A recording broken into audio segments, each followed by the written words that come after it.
Dari mana masuknya jin kafir? Karena ada patung. Kepalanya ke kiri apa ke kanan? Di dalam patung itu ada jin kafir.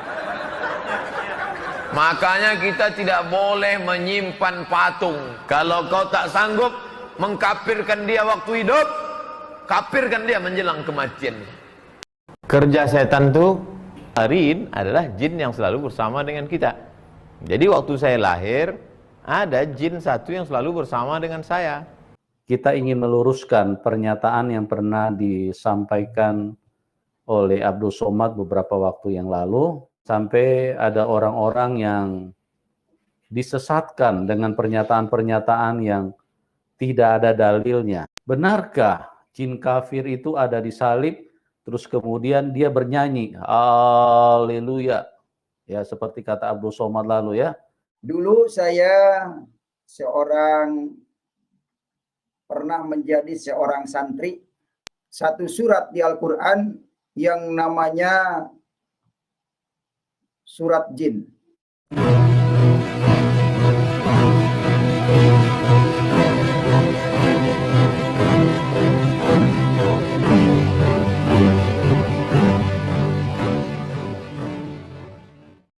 Assalamualaikum warahmatullahi wabarakatuh. Alhamdulillahillazi hadana lihaza wa ma kunna linahtadiya laula an hadanallah. Asyhadu an la ilaha illallah wahdahu la syarikalah wa asyhadu anna Muhammadan abduhu wa rasuluh la nabiyya ba'da. Puji syukur kehadirat Allah Subhanahu wa taala karena kita diberikan waktu dan kesempatan berjumpa kembali melalui channel Salam Satu Akidah. Semoga kita semua dirahmati Allah dan diberi kekuatan serta keteguhan hati di dalam iman Islam untuk terus menyuarakan kebenaran Islam serta guna membenteng umat dari upaya-upaya pemurtatan. Baik saudaraku semuanya, pada kesempatan kali ini saya akan menampilkan sebuah video ya yang kembali diambil dari channelnya Yusuf Madubulu. Dan kali ini dia mengangkat sebuah topik yang diberi judul apakah benar ada jin di salib berdasarkan apa yang pernah disampaikan oleh Ustadz Abdul Somad.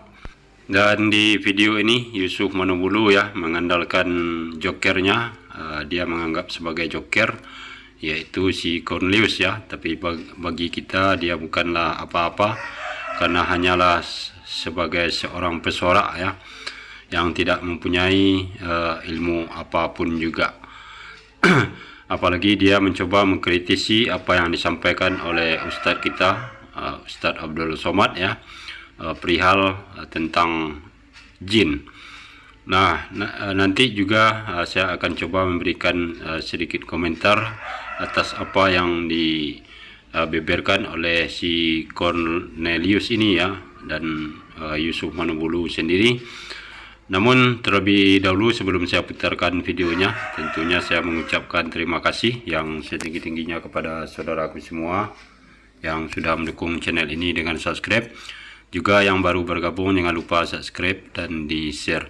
Juga kita dukung channel-channel dakwah lainnya untuk terus berkembang menyuarakan kebenaran Islam dan untuk membenteng umat dari upaya-upaya pemurtatannya. Nah, tanpa panjang mukadimah lagi, langsung saja kita simak videonya. Selamat menyaksikan.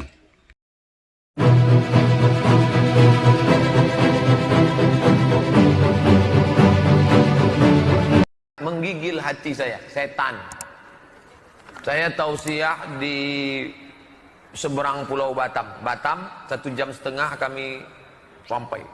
Tapi tak terasa 1,5 jam karena film yang diputar tenggelamnya kapal Panderwi. Meleleh air mata penonton menengok Zainuddin meninggalkan Hayati. Apa sebabnya? Kata ibu itu mirip macam ini. Saya terlalu terbayang salib, nampak salib, jin kafir sedang masuk. Karena di salib itu ada jin kafir. Dari mana masuknya jin kafir? Karena ada patung. Kepalanya ke kiri apa ke kanan? Ada yang ingat kan? Nah itu ada jin di dalamnya, jin kafir.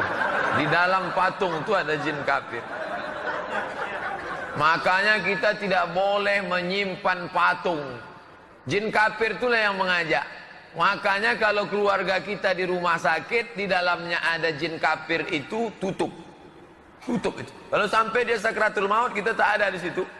Dia sedang menjajak jin kafir. Berhasil. Berapa keluarga orang Islam yang mati dalam keadaan su'ul khotimah. Dipanggil jin, haleluya.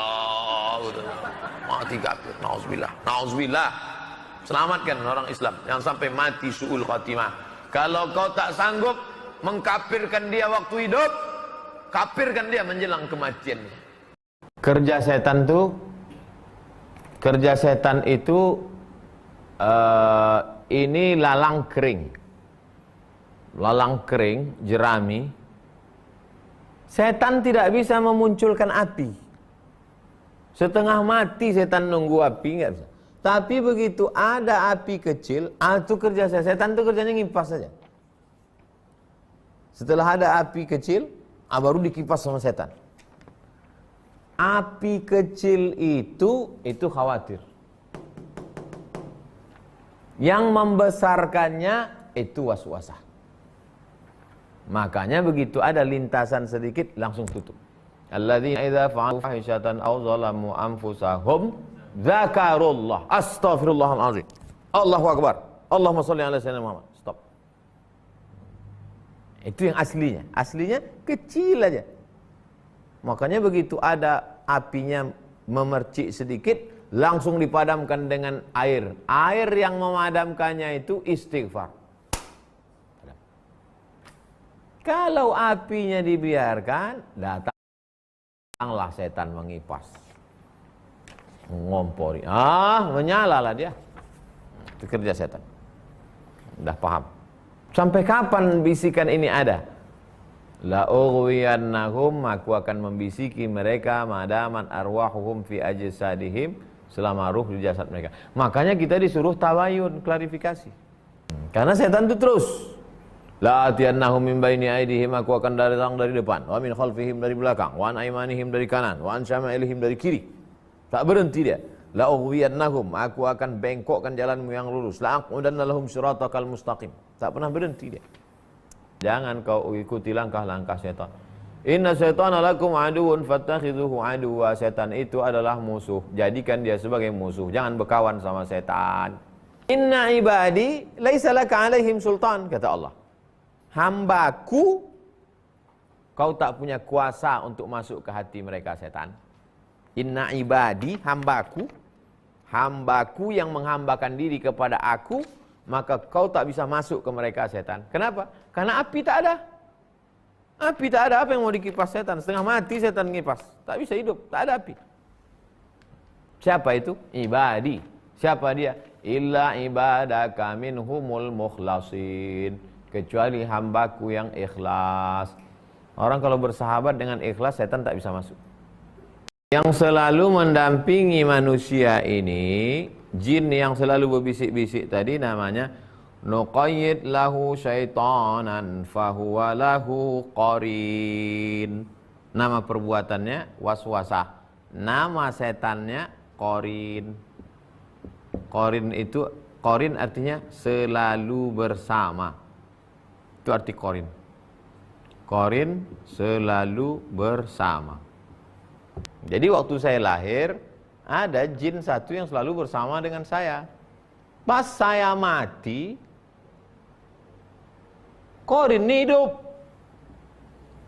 Qarin itulah yang tetap hidup di dunia ini, yang masuk ke orang yang stres, orang depresi, orang yang hilang akal, orang yang temenung tak tentu arah. Masuk qarin itu. Bersuara, dia macam suara saya. Pasti bodoh, pening-pening lalat. Tiba-tiba masuk. Assalamualaikum. Panggillah dukun. Ditanya dukun. Siapa ini yang masuk nih? Abdus Somad. Ustadz ya? Iya. Kalau memang betul Ustadz Somad, hadis berapa yang terakhir sesudah Idul Adha? Hadis ke-22 dari Jabir bin Abdullah. Oh betul nih kata orang. Padahal jin qarin. untuk menyesatkan manusia. Roh Ustaz Abdul Somad tak bisa dipanggil roh. Qulir roh yas'alunaka 'anir roh. Mereka bertanya kepadamu tentang roh. Qulir rohu min amri rabbi.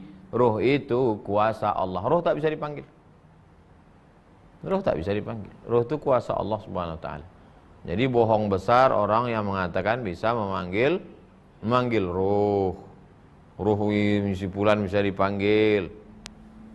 Dulu Syekh Muhammad Abduh kan lari dari Raja Mesir, Syekh Muhammad Abduh meninggal 1905, 115 tahun yang lalu. Di Paris waktu itu masih ada orang manggil roh. Jadi kebetulan Syekh Muhammad Abduh ikut acara itu. Dia sebetulnya ikut mau nantang mereka. Kata dia, kalau memang betul kalian bisa manggil roh, coba panggil roh Nabi Isa. Aku mau nanya sama dia. Kata mereka, roh yang lain bisa, roh Nabi Isa ini khusus nggak bisa. Nah, oleh sebab itu maka roh itu urusan Allah. Tak bisa, bukan kuasa kita. Baik, saudaraku semuanya, kita sudah dengarkan bagaimana penjelasan Ustadz kita Abdul Somad ya, perihal tentang jin. Dan ini dijelaskan tentunya berdasarkan Al-Quran, berdasarkan hadis. Jadi sangat jelas sekali ya, bahwa jin itu bisa saja bertempat di mana saja, dan tugasnya pun sangat jelas, yaitu untuk menyesatkan manusia ya, dari jalan Allah Subhanahu wa taala. Nah, jangankan di dalam salib seperti yang dirisaukan atau dipermasalahkan oleh kaum Kadal ya, terutama Yusuf Manobulu dan si Cornelius, bahkan di dalam diri kita sendiri, pada diri setiap manusia itu disertakan jin yang namanya karin, dan itu sudah sangat jelas disampaikan oleh Ustadz tadi ya. Dan ini merupakan suatu dasar bagi kita umat muslim, sehingga kita menjadi mengerti perihal jin dan juga bisa mengukur kemampuan dari jin itu sendiri ya.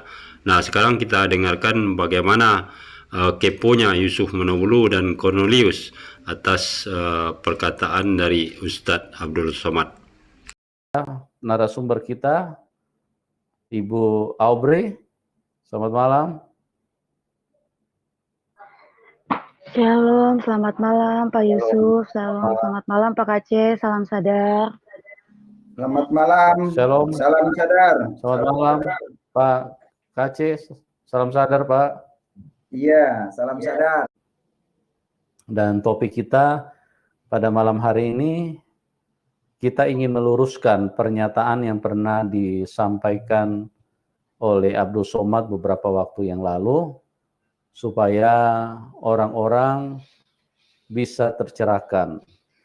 Ya, jadi jangan sampai ada orang-orang yang disesatkan dengan pernyataan-pernyataan yang tidak ada dalilnya, tidak ada kebenarannya. Itu sungguh sangat disayangkan, apalagi itu datang dari seorang tokoh agama dan memiliki pengikut yang tidak sedikit. Jadi kalau dia mengeluarkan pernyataan yang menyesatkan, terus kemudian umatnya mempercayai, wah ini bahaya sekali ya.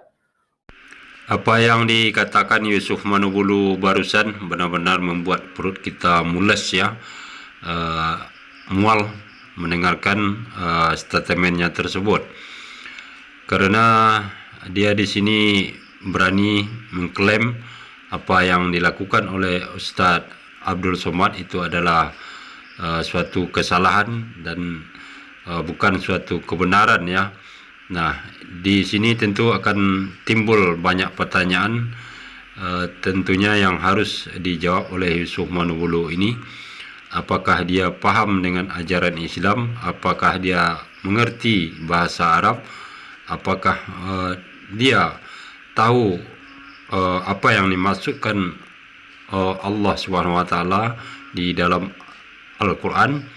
Saya rasa tidak sama sekali ya. Nah, kalau memang dia tidak tahu, kenapa kok bisa dia memberikan pernyataan seakan-akan apa yang disampaikannya adalah suatu kebenaran, seperti orang yang sudah benar-benar paham dengan ajaran Islam dan juga Al-Quran ya. Jadi di sini sangat kelihatan sekali bahwa Yusuf Manobolo ini memang sukanya mencari-cari celah ya untuk memberikan kesan yang tidak baik terhadap ajaran Islam. Dan perlu kita ingat beberapa waktu yang lalu, mungkin lebih kurang 1 tahun, pernah juga kejadian ya, dipaksakan membuat Bibel tersebut di dalam bahasa daerah, yaitu khususnya bahasa Minangkabau, dan itu sempat viral ya. Dan saya masih ingat Yusuf Manobolo ini sampai begitu keras dia mengkritisi Gubernur Sumatera Barat ya dengan penolakan kitab yang berbahasa Minangkabau tersebut. Nah, kemudian juga beberapa waktu yang lalu dia mengungkit masalah kerusuhan yang terjadi di Maluku ya, yang mereka katakan itulah biang keladinya adalah umat Muslim. Dan ini lagi sekarang dia munculkan pernyataan dari Ustadz Abdul Somad ketika berceramah di suatu masjid di hadapan jemaah sendiri ya, bukan di ruang terbuka. Dan itu pun sudah dilakukan klarifikasi oleh Ustadz Abdul Somad setelah kejadian itu. Nah, padahal berdasarkan video di awal kita sudah dengarkan bagaimana ceramah Ustadz Abdul Somad dengan sangat jelas menerangkan tentang jin ya, dan itu berdasarkan Al-Quran dan hadis. Dan kita semua pun sebagai umat muslim, walaupun bukan seorang ustadz, kita pun sudah paham dan mengetahui bahwa yang namanya makhluk Allah Subhanahu wa taala itu bukan kita manusia saja, ada iblis, jin, setan, dan juga para malaikat ya. Dan itu mempunyai dimensi masing-masing, mempunyai alam masing-masing. Dan seperti halnya jin atau iblis, setan itu tempatnya dimanapun ada ya.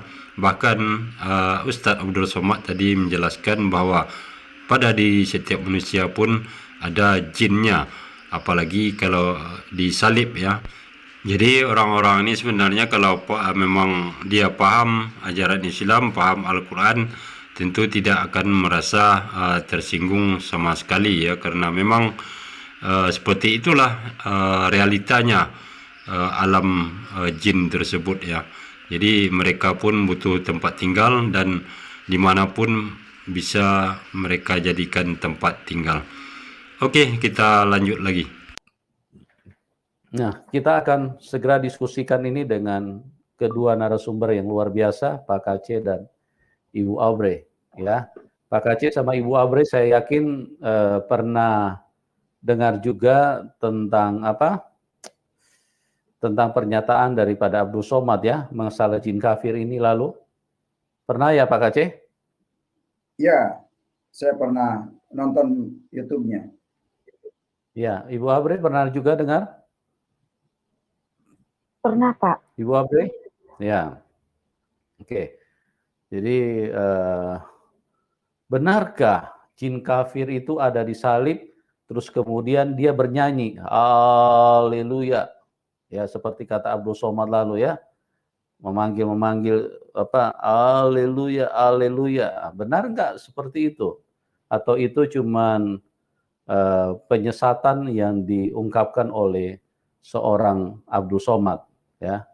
Oke, mungkin dari Pak Kace dulu ya.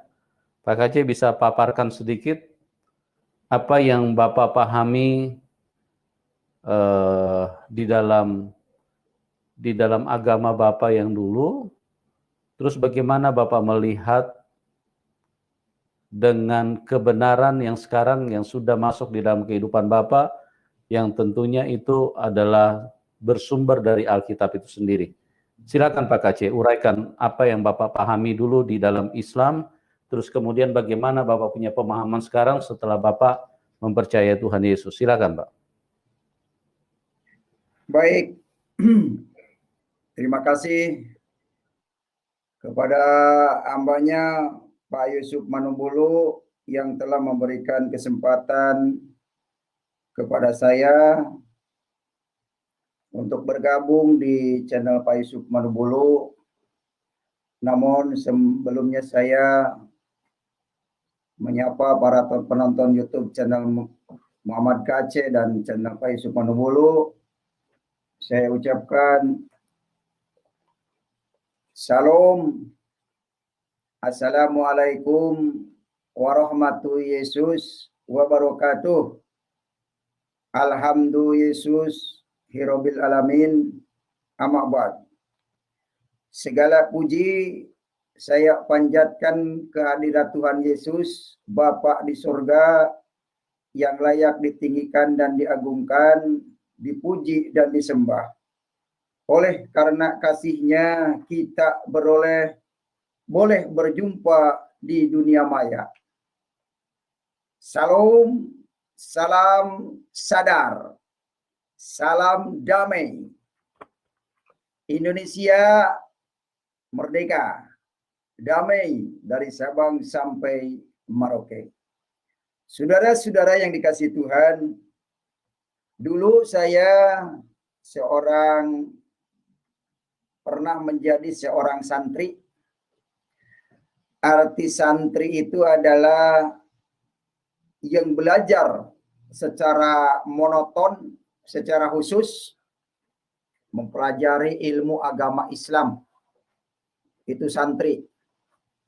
Belajar dari mulai kitab kecil, Sapina, Jurmiyah, Tijan, dan tafsir Jalalain, karangan Jalaluddin, dan Al-Quran.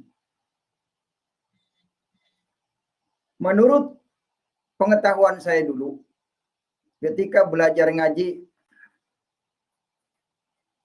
memang saya menemukan surat di Al-Quran, satu surat di Al-Quran yang namanya surat jin, yaitu surat yang ke-72 di Al-Quran.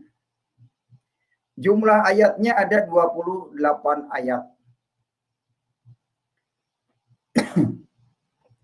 Maka saya aneh ketika mendengar atau menonton YouTube Abdul Somad yang mengatakan di dalam salib ada jin menyanyikan lagu Haleluya sambil nyender kepalanya ke kiri apa ke kanan.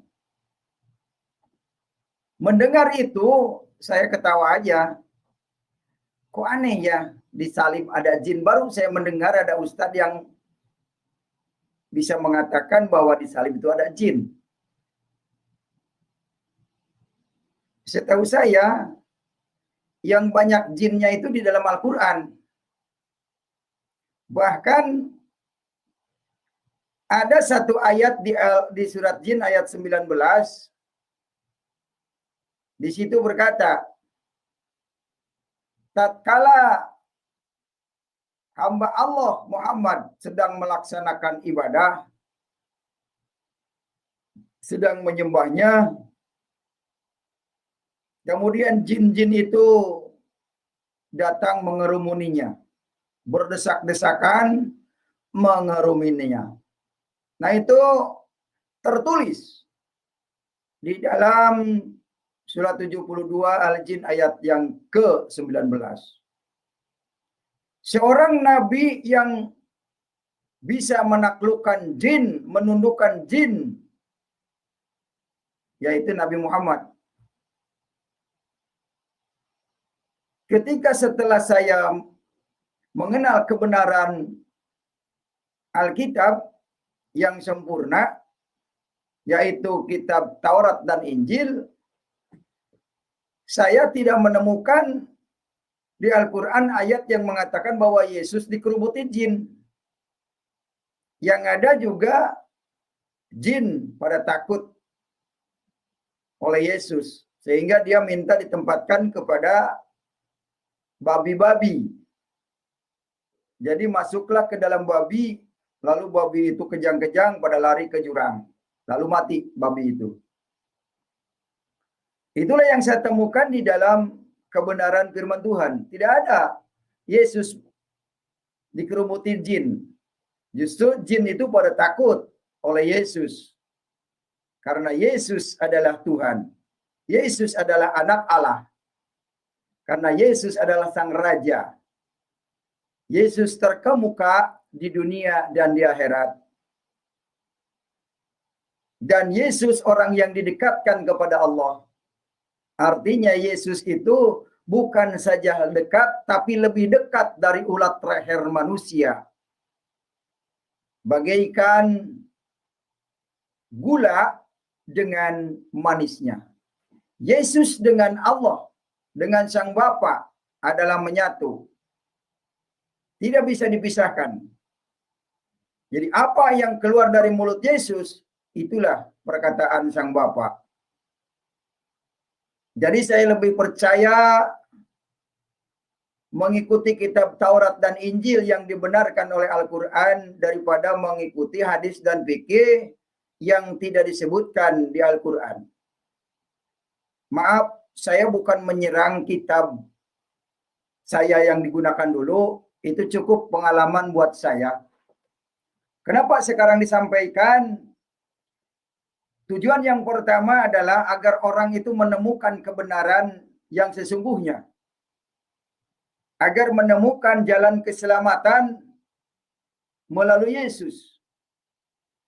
Jangan sampai orang yang mencari keselamatan terjebak dengan pengajaran-pengajaran jin itu. Dulu saya mengatakan bahwa Al-Quran semuanya adalah firman Tuhan. 100% firman Tuhan. Dulu, sebelum saya mengerti. Tetapi setelah saya mengerti, ayat-ayat Al-Quran itu tidak semuanya firman Tuhan. Jadi di dalam Al-Quran itu ada perkataan Muhammad, ada perkataan malaikat, ada perkataan setan, ada juga firman Allah. Banyak yang berperan yang jadi cerita di dalam kitab Quran. Itulah sebabnya setelah saya mengetahui ternyata di Al-Quran ada yang namanya surat jin, surat hodam, surat setan, maka saya tinggalkan ajaran itu. Karena saya tahu penjelasan di surat 7 Al-A'raf ayat 179, di situ dikatakan penghuni neraka itu dipenuhi oleh jin dan manusia. Nah, saya tidak mau termasuk kelompok-kelompok jin. Maka saya tinggalkan ajaran itu. Saya maunya masuk kepada kelompok yang membawa ke surga, yaitu mengikut Yesus. Sebagaimana dikatakan Al-Quran surat 3 ayat yang ke-55. Yang berbunyi demikian. Idqalallahu ya Isa inni mutawaffika wa rafi'uka wa mutahhiruka minal ladina kafaru وجائل الذين كفروا وجائل الذين تبعوك فوق الذين كفروا فوق الذين كفروا إلى يوم القيامة ثم إلي مرجعكم. Al-ayah. Yang artinya, ingatlah ketika Allah berfirman, wahai Isa, sesungguhnya aku akan menyampaikan kamu kepada akhir ajalmu dan mengangkat kamu kepadaku serta membersihkan kamu dari orang-orang yang kafir. dan menjadikan orang-orang yang mengikuti kamu di atas orang-orang yang kafir hingga hari kiamat. Kemudian hanya kepada akulah kembalimu, kata Allah. Surat 3 Ali Imran ayat 55. Jadi kesimpulannya dari ayat itu, ternyata orang yang kembalinya kepada Allah hanya Isa dan pengikutnya. Yang lain tidak.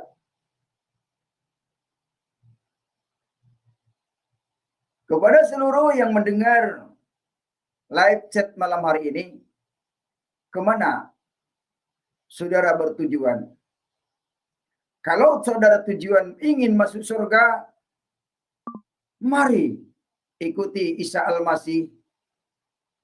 Sebagaimana dikatakan surat Al-Imran itu tadi. Jadi pengikut Isa memiliki kepastian untuk kembali kepada Allah. Tetapi kalau tidak mengikuti Isa, wallahu a'lam bishawab. Jadi Nabi yang dekat dengan Allah menurut Al-Quran surat 3 Ali Imran ayat 45 namanya Isa Al-Masih. Kemudian Nabi yang dekat dengan jin-jin, para jin, menurut surat 72 Al-Jin ayat 19 adalah Muhammad namanya. Saya berkata demikian bukan mengolok, bukan menghina satu agama, tetapi saya menyampaikan kebenaran, menjelaskan apa yang tertulis di dalam Quran itu sendiri. Orang yang cerdas pasti memilih yang menuju surga, yaitu Isa Al-Masih. Memang saya juga sejak kecil Islam, belajar Quran, belajar kitab, hadis, belajar tafsir, Jalalain. Hafal saya pelajaran itu. Kenapa sekarang murtad? Karena saya tahu bahwa Nabi Muhammad itu dekatnya dengan jin, bukan dekat dengan Allah. Makanya ada jin brilian yang namanya Jibril sampai menyikap Muhammad di Gua Hira, suruh baca Al-Quran. Begitu ceritanya. Jadi kesimpulan, saya mengambil keputusan untuk mengikut Isa Al-Masih karena sangat jelas tertulis di Al-Quran hanya Isa dan pengikutnya yang kembali kepada Allah. Tidak ada pengikut yang lain. Bahkan Ibrahim pun tidak diceritakan di situ. Musa tidak diceritakan di Al-Quran seperti kembali kepada Allah. Tapi yang sangat detail diceritakan, Isa dan pengikutnya kembali kepada Allah. Inilah yang menarik buat saya. Dan inilah yang membuat menggiring saya untuk percaya bahwa Yesus adalah Tuhan. Karena dia orang yang dekat dengan Allah. Bahkan bukan hanya dekat, melainkan lebih dekat daripada ulat lehermu. Yang tertulis di dalam surat 50 Qaf ayat yang ke-16. Wa nahnu aqrabu ilaihi min habli warid. Dan kami lebih dekat daripada urat lehermu yang ada di leher. Itulah pernyataannya. Demikian Pak Yusuf. Silakan kembali ke Obrel. Ya. Nah, saudaraku semuanya, rasanya tidak perlu saya tanggapi semua ocehan si Cornelius ini ya. Namun kesimpulannya atau yang bisa kita ambil poinnya adalah membuktikan bahwa Yusuf Manubulu ini benar-benar orang yang cacat logika ya.